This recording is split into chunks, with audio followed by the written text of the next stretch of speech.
Let's take a look at the depressurization analysis tool. It's a simple but powerful little tool. Some of you might have seen this chart. This particular tool calculates this chart accurately. The tool solves for building leakage at 50 pascals. We often call this CFM 50.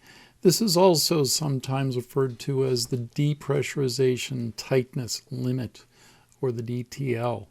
You can solve for exhaust flow, or you can solve for depressurization, and I'll say more about each of these. This is a solve all tool. You click the radio button for the variable that you would like to solve, fill in the others, and it will solve it for you. The pressure exponent has to do with the leakage characteristics of the house. You just leave that alone or set it if you know the pressure exponent for the house. As with the other red tools, there is pop-up help. You click on any label for an input or a result, and you see the pop-up help. Then to get rid of it, you exit out.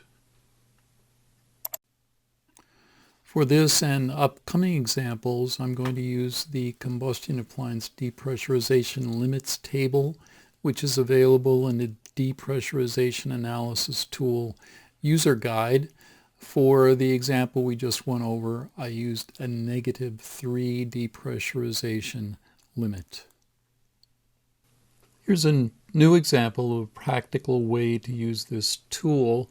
We're going to solve for building leakage at 50 pascals, that's CFM 50, or the depressurization tightness limit.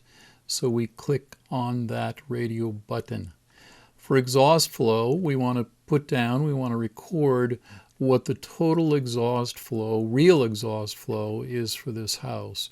If I click inside the box, you can see that I've used math on the fly. I have inventoried and measured all of the exhaust appliances in the house.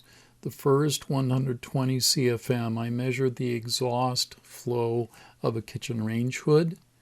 I measured the exhaust flow of a bathroom exhaust fan, 50 CFM, another bathroom exhaust fan, and I measured the flow of the dryer, making sure I cleaned the lint trap out first, measured it with a pitot tube, and got 180 CFM.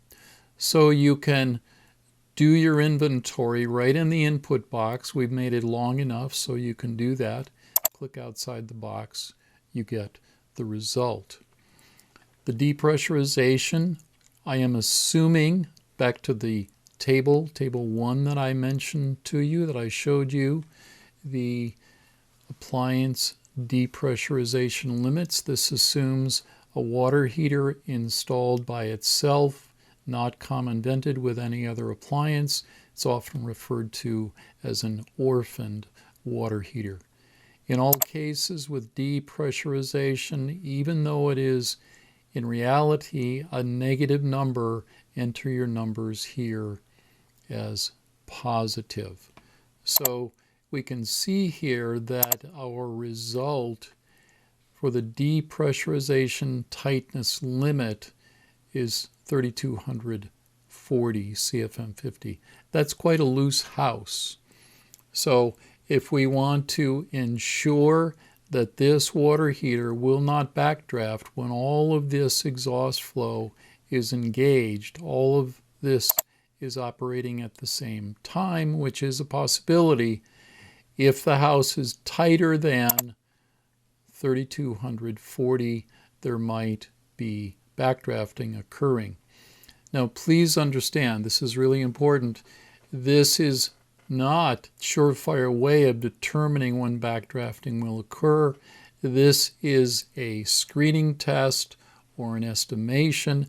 The only real way to know whether you're going to have backdrafting or not from depressurization is by doing a real-time test with all of these exhaust appliances operating at the same time.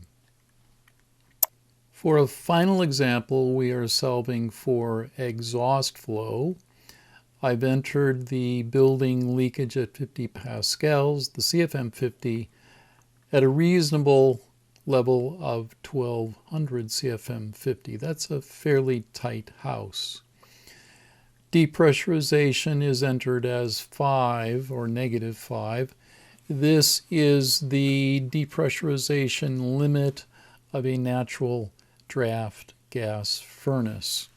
You can see that the exhaust appliances are limited to a total of 269.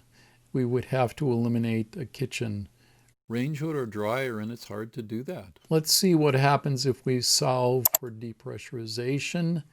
Now we have what I entered here. There are the kitchen range hood, bathroom exhaust fan,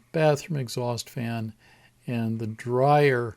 I end up with a depressurization in the house when all of these appliances are operating at this tightness level. The depressurization level will be negative 9.22 pascals. Here is the unit here, pascals. This is likely to backdraft a natural draft gas furnace or a natural draft water heater, and I would have to go with a category 3 gas furnace, which has a depressurization limit of negative 15, or a category 4 90 plus gas furnace with a depressurization limit of a negative 25. Let's just see what happens if I put 25 in here. Click outside of the box.